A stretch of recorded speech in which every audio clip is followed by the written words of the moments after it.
Hello प्यारे साथियों, स्वागत है आपको आपके अपने YouTube channel D for you study में। तो प्यारे साथियों, आज के इस वीडियो में हम आपके लिए लेकर के आए हैं क्लास 10th सोशल साइंस के चैप्टर नंबर 1, इतिहास के चैप्टर नंबर 1 यूरोप में राष्ट्रवाद से संपूर्ण सब्जेक्टिव प्रश्न को लेकर के आए हैं। प्यारे साथियों, जो 2023 के स्टूडेंट हैं, जो 2023 की तैयारी कर रहे हैं क्लास 10th के, उनके लिए वीवीआई चैप्टर है। सभी चैप्टर का कंप्लीट कराया जा रहा है, ऑब्जेक्टिव सब्जेक्टिव। तो प्यारे साथियों, अभी से आपको तैयारी करना है अगर आपको टॉपर बनना है तो, क्योंकि आपको पता है कि 100% टॉपर की तैयारी यहाँ पे कराई जाती है। तो चलिए प्यारे साथियों, देखते हैं सभी क्वेश्चंस को बारीकी से। और चैनल पे नहीं तो चैनल को सब्सक्राइब कर लीजिएगा और साथ में ऑल नोटिफिकेशन बेल को ऑन कर लीजिएगा। तो आपका पहला प्रश्न देखिए कि राष्ट्रवाद क्या है। इसका आंसर प्यारे साथियों बहुत इजीली जो आंसर होता है, जिसे आप आसानी से याद कर सको, वैसा ही आंसर हम आपके लिए लेकर के आते हैं। तो यह सामान्य अर्थों में राष्ट्रवाद का अर्थ अपने राष्ट्र के प्रति सोच और लगाव की भावना का विकास करना है। दूसरे अर्थों में कहा जाए तो राष्ट्रवाद एक ऐसी भावना है जो किसी विशेष भौगोलिक, सांस्कृतिक या सामाजिक परिवेश में रहने वाले लोगों में एकता की वाहक बनती है, यानी कि एकता का कारण बनती है। तो यह है राष्ट्रवाद। अब अगले को देखते हैं, अगले प्रश्न को। तो अगला प्रश्न पे ऐसा साथियों, सभी प्रश्न को बारीकी से बता दिया आपको कि ध्यान से देखना है। अगला प्रश्न है आपका कि यूरोप में राष्ट्रवाद को फैलाने में नेपोलियन बोनापार्ट की किस तरह सहायक हुआ। यानी कि यूरोप में राष्ट्रवाद जब हुई थी तो नेपोलियन बोनापार्ट ने किस तरह से उसका सहायता किया था, इसके बारे में इसका आंसर देने के लिए कह रहा है। तो यह आंसर देखिए, यूरोप में राष्ट्रीयता की भावना के विकास में फ्रांस की राज्य क्रांति के पश्चात नेपोलियन के आक्रमणों ने महत्वपूर्ण योगदान दिया था। किसने दिया था? नेपोलियन के आक्रमणों ने। फ्रांसीसी क्रांति ने राजनीति को अभिजातवर्गीय परिवेश से बाहर कर उसे अखबारों, सड़कों और सर्वसाधारण, अथवा से इससे ऊपर कर लेते हैं, ठीक है, सर्वसाधारण की वस्तु बना दिया। यूरोप के कई राज्यों में नेपोलियन ने अभियानों द्वारा नवयुग का संदेश पहुंचा। नेपोलियन ने जर्मनी और इटली के राज्यों को भौगोलिक नाम की परिधि से बाहर कर उसे वास्तविक एवं राजनीतिक रूपरेखा प्रदान की, जिससे इटली और जर्मनी के एकीकरण का मार्ग प्रशस्त हुआ। दूसरी तरफ नेपोलियन की सुधारवादी नीतियों के कारण फ्रांसीसी प्रभुत्ता, अथवा से इसे ऊपर कर लेते हैं और देखते हैं, फ्रांसीसी प्रभुत्ता और आधिपत्य के विरुद्ध यूरोप में देशभक्तिपूर्ण विक्षोभ भी जगा। यानी कि नेपोलियन ने जब देखिए, इसे समझना भी आवश्यक होता है। जब नेपोलियन ने क्रांति फैलाई अपने देश में, इटली और जर्मनी में, तो वहाँ के सभी जो है देशभक्ति के नारा में गूंज गए, और जिसके कारण जो है वहाँ जो है क्रांति हुई और वहाँ जो है राष्ट्रवाद हो पाया। तो नेपोलियन का योगदान आप समझ गए। अब अगले प्रश्न की बात करते हैं। अगला प्रश्न देखिए, आपका 3 नंबर प्रश्न है कि 1830 की जुलाई क्रांति का फ्रांस पर क्या प्रभाव पड़ा। यानी कि 1830 में जो जुलाई क्रांति हुई थी, उसका फ्रांस पर क्या प्रभाव पड़ा था। तो पैसा, तो इसका आंसर देखिए, 1830 की जुलाई क्रांति के परिणाम स्वरूप, मतलब उसके फलस्वरूप या उसके बाद, फ्रांस में निरंकुश राजशाही का स्थान संवैधानिक गणतंत्र ने ले लिया था। किसका स्थान ले लिया था? राजशाही का। इस क्रांति ने फ्रांसीसी क्रांति के सिद्धांतों को पुनर्जीवित किया तथा फ्रांस में उदारवादी मध्य वर्ग का राजनीतिक महत्वपूर्ण बढ़ गया। प्यारे साथियों, देखिए, अगर आप D for you study channel के सभी वीडियोस को कंप्लीट देखते हैं तो हमें उम्मीद है कि आप लोगों को कोचिंग क्लास करने की भी आवश्यकता नहीं पड़ेगी और अपना संपूर्ण तैयारी आप कर पाओगे। मैथ का अभी तक चैप्टर 1 ही कंप्लीट कराए हैं, अब जो है आपका चैप्टर अगला चलेगा। तो आप जो है चैनल को सब्सक्राइब करके रख लीजिए, डायरेक्ट नोटिफिकेशन आपको मिल जाएगा। तो बढ़ते फिर अगले प्रश्न को देखते हैं।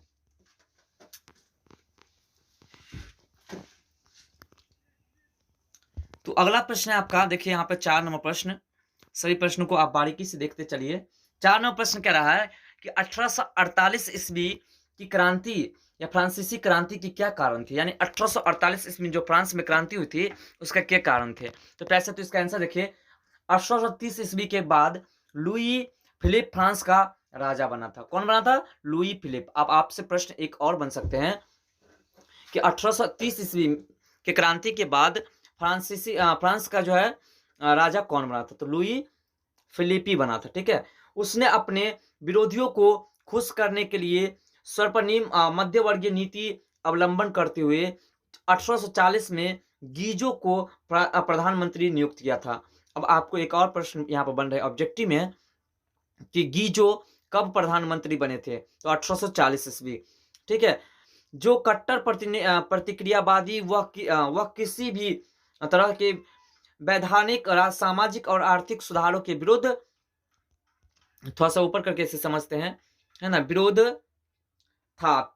फिलिप के पास कोई सुधारात्मक कार्यक्रम नहीं था और न ही उसे विदेश नीति में कोई सफलता हासिल हो रही थी। उसके शासनकाल में देश भूखमरी एवं बेरोजगारी व्याप्त हो गए थे, यानी कि सभी वहां भूखमरी बेरोजगारी में जीने लगे थे। सुधारवादियों ने 22 फरवरी 1948 को पेरिस में थ्रियर्स के नेतृत्व में एक विशाल भोज का आयोजन किया था। किस चीज का? भोज का आयोजन किया था। राजा ने इस पर रोक लगा दी, अतः पेरिस में विरोध प्रदर्शन हुए और जुलूस निकाले गए। यानी कि जब भोज हुआ तो लोगों ने उसका राजा ने वहां विरोध किया, जिस कारण क्या हुआ, बहुत प्रदर्शन हो गए, बहुत विरोध होने लगे। और थोड़ा सा ऊपर करके समझते हैं। पुलिस ने गोली चला दी, जिससे अनेक लोग मारे गए। अतः दमनकारी नीति अपनाए जाने के कारण 1848 की क्रांति आरंभ हो गई। यानी कि 1840 ईस्वी में जब भोज हुआ उसमें राजा ने रोक लगा दिया, और रोक लगाने के बाद क्या हुआ, जनता ने उसमें विरोध करना प्रारंभ कर दिया, और जिसके कारण क्या हुआ, वहां क्रांति हो गई, जो 1848 की क्रांति कही जाती है। अब अगले प्रश्न की बात करते हैं।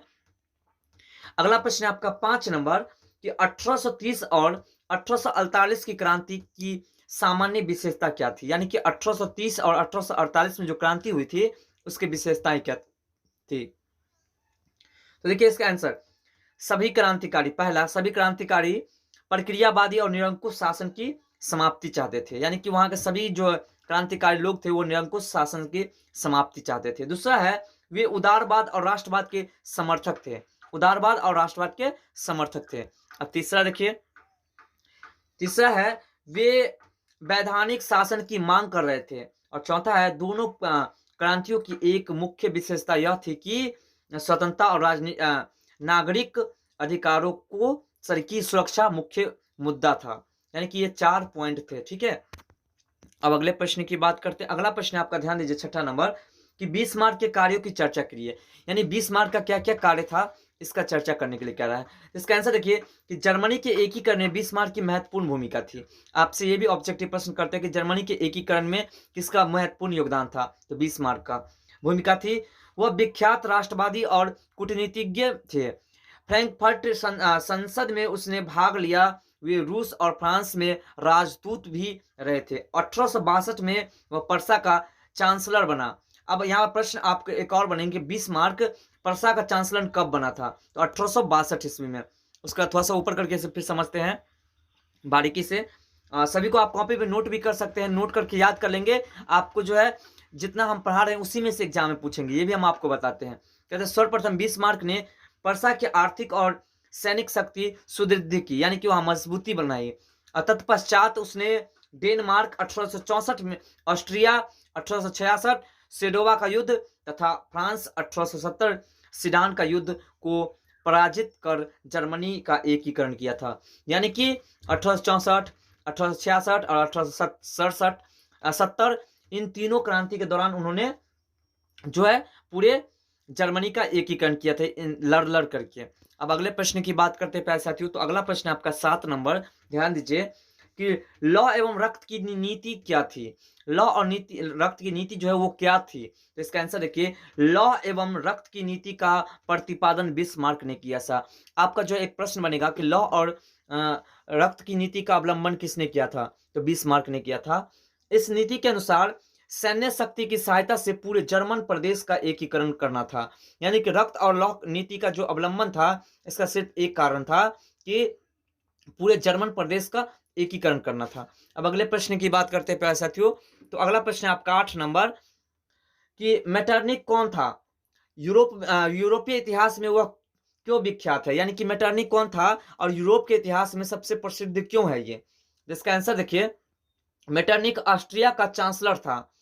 चांसलर बोले तो अब एक समय बुद्धिमान भी उसे कहते हैं और साइंटिस्ट भी कहते हैं।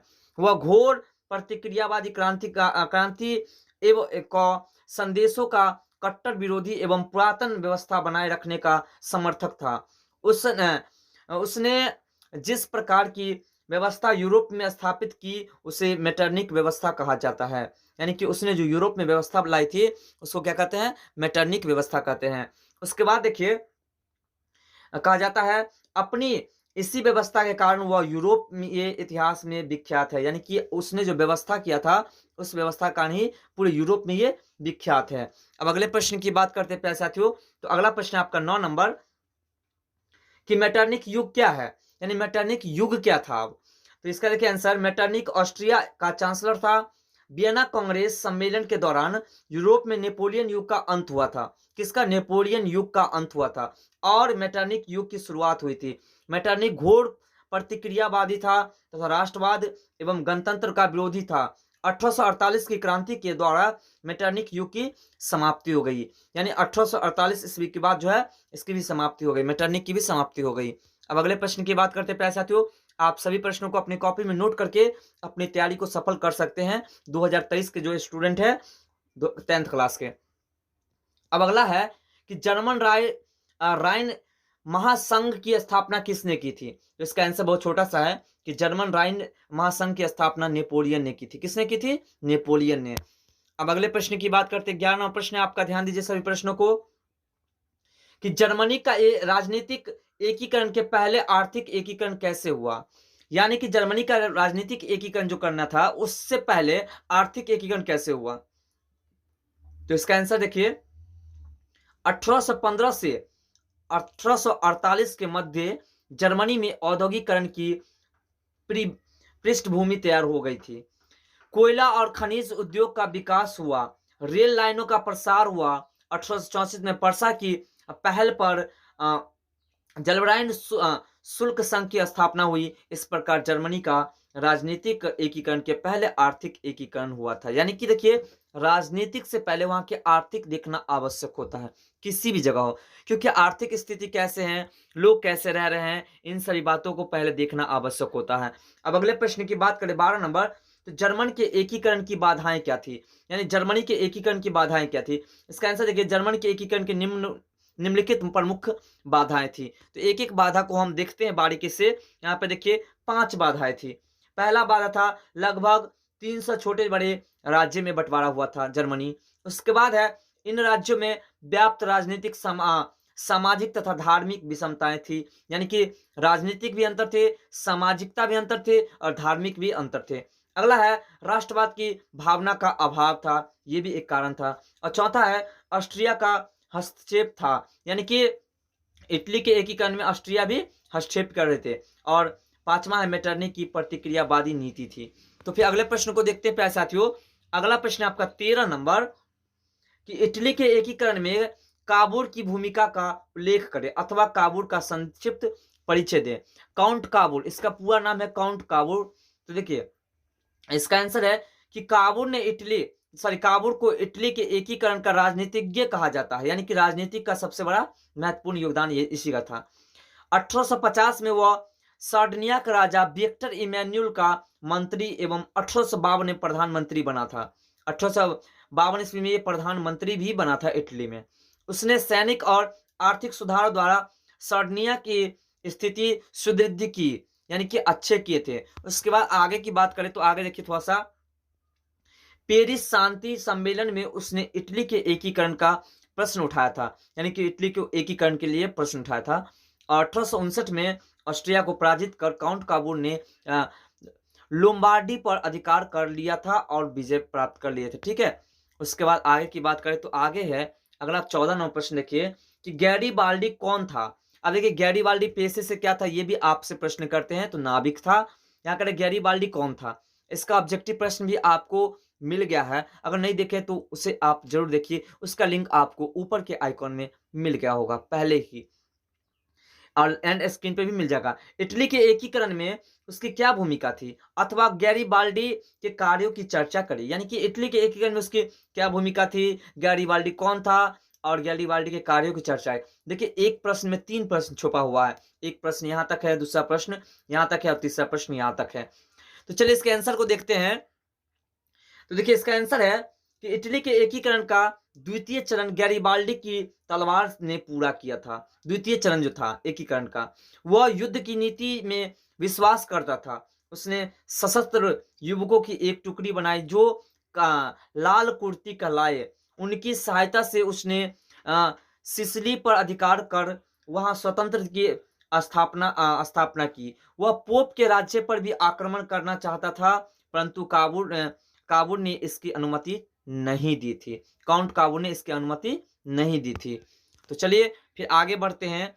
आगे देखिए 15 नंबर प्रश्न है आपका कि चार्टिस्ट आंदोलन की किस देश में हुआ था। तो पैसा तो इसका आंसर है चार्टिस्ट आंदोलन इंग्लैंड में हुआ था। कहाँ हुआ था? इंग्लैंड में। इसे ऑब्जेक्टिव के तौर पर भी आप रख सकते हैं और सब्जेक्टिव के तौर पर भी इसे रख सकते हैं। अगला प्रश्न आपका 16 नंबर कि अनसर्ट ने राष्ट्रवाद को किस रूप में परिभाषित किया है। देखिए इसका आंसर फ्रांसीसी दार्शनिक अंसर्ट रेनन ने 19वीं शताब्दी में राष्ट्रवाद की व्याख्या की। रेनन ने राष्ट्रवाद की एक नई और व्यापक परिभाषा दी, जिसके अनुसार राष्ट्र एक बड़ी और व्यापक एकता है। राष्ट्र एक एकता है, ये हम भी जानते हैं। राष्ट्र मतलब देश, और देश में एकता होना सबसे अति आवश्यक होता है। जैसे हमारे भारत देश में भी एकता की कुछ कमी आ चुकी है। अब अगले प्रश्न की बात करें तो वियना कांग्रेस सम्मेलन में फ्रांस में किस राजवंश की पुनर्स्थापना की गई थी। इसका आंसर है कि वियना कांग्रेस 1815 द्वारा फ्रांस में बूढ़े राजवंश की पुनर्स्थापना की गई थी। किसके? बूढ़े राजवंश की। तो चलिए अगले प्रश्न को देखते हैं। सभी को आप अपनी कॉपी पर नोट करके भी तैयारी कर सकते हैं, बहुत मजे से तैयारी हो जाएगी। अगला प्रश्न है कि हंगरी के राष्ट्रीय आंदोलन में कोसूथ के योगदान का वर्णन कीजिए। यानी कि हंगरी के जो राष्ट्रीय आंदोलन हुआ था उसमें कोसूथ के योगदान क्या थे, इसका वर्णन करना है। देखिए इसका आंसर है हंगरी में राष्ट्रीय आंदोलन का नेतृत्व कोसूथ तथा फ्रांसीसी डीक ने किया। कोस्त और लोकतांत्रिक विचारों का समर्थक था। उसने वर्गहीन समाज, यहाँ पर देखिए क्लासेस सोसाइटी के विचार से जनता को परिचित कराया, जिस पर प्रतिबंध लगा दिया गया था। प्रतिबंध भी लग गया, रुकावट भी हो गई थी, परंतु देखिए जो क्रांतिकारी लोग होते हैं वो इन सभी को नहीं मानते हैं। प्रबंध जो भी प्रतिबंध लग जाए, कुछ भी लग जाए, वो काम करते हैं। कोसूथ ऑस्ट्रियाई अधीनता का विरोध कर यहाँ की व्यवस्था में बदलाव की मांग करने लगा। बदलाव की मांग ये करने लगे थे। अब अगले प्रश्न की बात करें, पैसा तो 19 नंबर प्रश्न है आपका कि फ्रांसीसी क्रांतियों ने सामूहिक पहचान का भाव बढ़ाने के लिए क्या किया था। यानी कि फ्रांसीसी क्रांति जो हुई थी उसमें सामूहिक सभी को जो उसका भाव बढ़ाने के लिए उसने क्या किया था। तो इसका आंसर देखिए फ्रांसीसी क्रांति आरंभ होने के साथ ही क्रांतिकारियों ने राष्ट्रीय और सामूहिक पहचान की भावना जगाने वाले कार्य किए। यानी कि सभी को राष्ट्रीय भावना को सभी के अंदर जगाए, जिससे कि वो अपने देश के लिए कुछ कर सके। ठीक है, उसके बाद है राष्ट्रीय और सामूहिक पहचान की भावना जगाने वाले कार्य किए और पितृभूमि और नागरिक जैसे शब्दों द्वारा फ्रांसीसियों में एक सामूहिक भावना और पहचान बढ़ाने का प्रयास किया गया। नए संविधान में सभी नागरिकों को समान अधिकार देकर के समानता की स्थापना पर बल दिया गया। राजवंशीय झंडा के स्थान पर राष्ट्रध्वज के रूप में एक नया फ्रांसीसी झंडा अपनाया गया। यानी कि पहले जो राजा सब का झंडा था उसे हटा करके एक राष्ट्र का झंडा अपनाया गया है ना। यहाँ देखिए उसके बाद गया जो कि तिरंगा था। जो क्या था? तिरंगा, जैसे हमारे देश का भी तिरंगा है।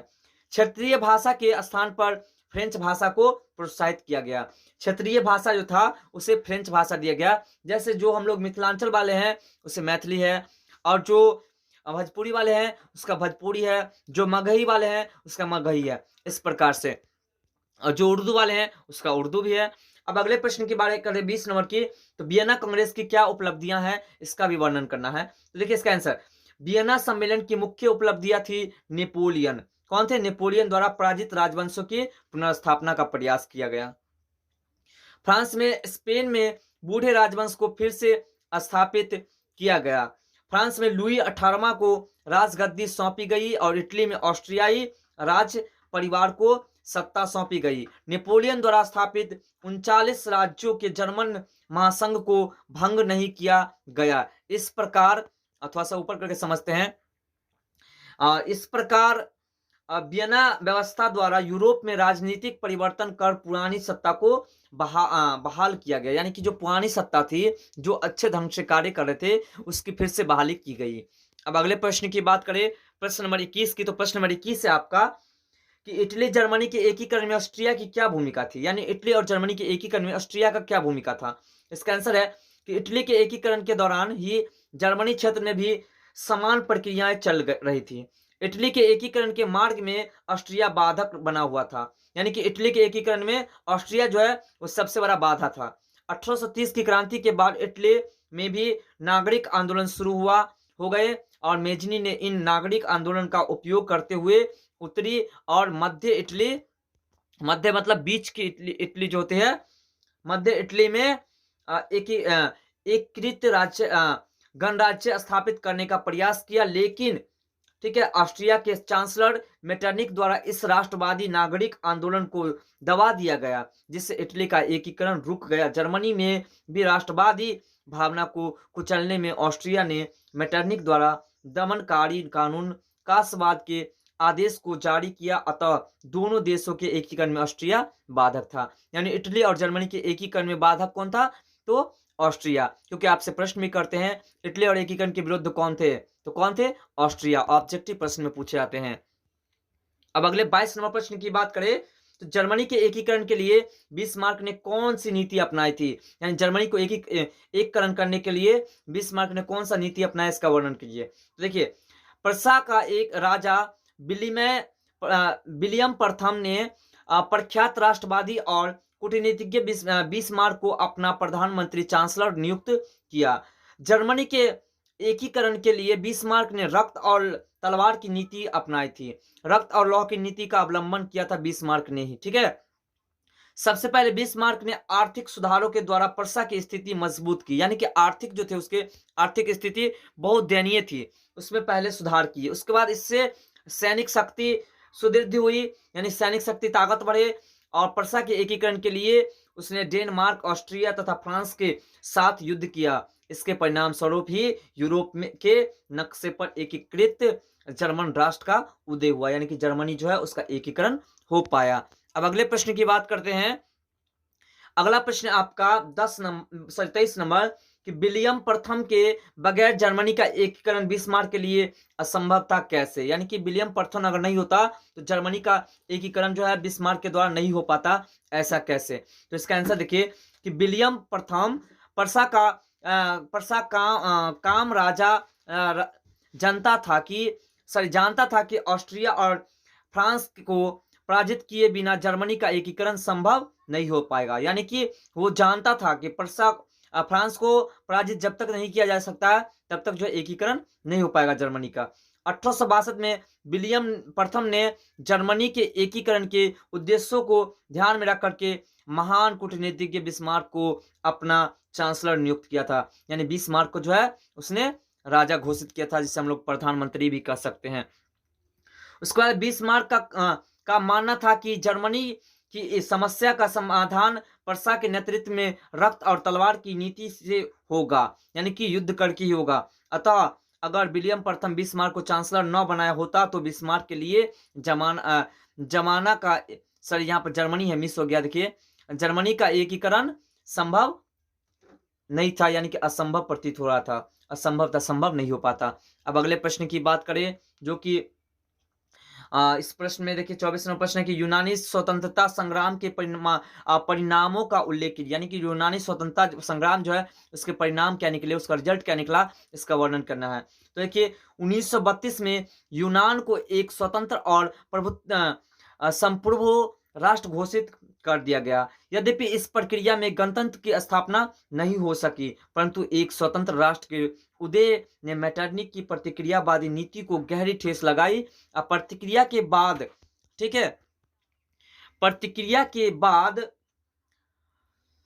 विरुद्ध राष्ट्रवाद की विजय हुई और यूनानियों के विजय से 1830 के क्रांतिकारियों की प्रेरणा मिली।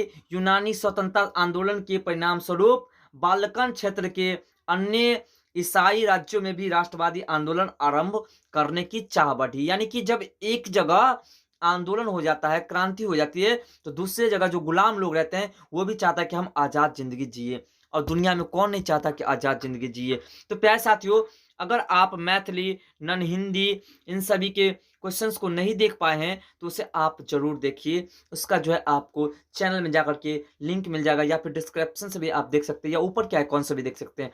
सभी जगह आपका सेवा जारी है। अगला प्रश्न है कि फ्रैंकफर्ट संसद की बैठक क्यों बुलाई गई, इसका क्या परिणाम हुआ? यानी कि बुलाया क्यों गया और इसका रिजल्ट क्या है, ये भी कह रहा है। इसका आंसर देखिए, फ्रैंकफर्ट संसद को बैठक बुलाने का मुख्य उद्देश्य जर्मन राष्ट्र के निर्माण को योजना बनाना था। इसके अनुसार जर्मन राष्ट्र का प्रधान एक राजा को बनाना था, जिसे संसद के नियंत्रण में काम करना था, तथा जर्मनी का एकीकरण उसी के नेतृत्व में होना था। लेकिन जब प्रसा के राजा फ्रेडरिक विलियम चतुर्थ ने यहाँ प्रस्ताव को अस्वीकार कर दिया, तो परिणाम स्वरूप असेंबली भंग हो गई तथा जर्मनी का एकीकरण पूरा नहीं हो सका। यानी जर्मनी का एकीकरण जो है वो अधूरा रह गया। तो प्यारे साथियों, ये थे आपके चैप्टर नंबर 1 यूरोप में राष्ट्रवाद के संपूर्ण 25 सब्जेक्टिव प्रश्न। इससे पहले वाले वीडियो में आपने ऑब्जेक्टिव प्रश्न देखा, जो कि आप देख सकते हैं एंड स्क्रीन पे इसका जो है लिंक है। तो प्यारे साथियों, आशा करते हैं कि हमारे द्वारा बताई गई जानकारी आपको बेहद पसंद आया। अगर पसंद आया तो वीडियो को लाइक करें, कमेंट करें, और चैनल पर नहीं तो चैनल को सब्सक्राइब करके वीडियो को अपने दोस्तों में शेयर जरूर करें। तो प्यारे साथियों, फिर मिलते हैं अगले वीडियो में इस तरह के नए टॉपिक के साथ। तब तक लिए बाय, जय हिंद, जय भारत।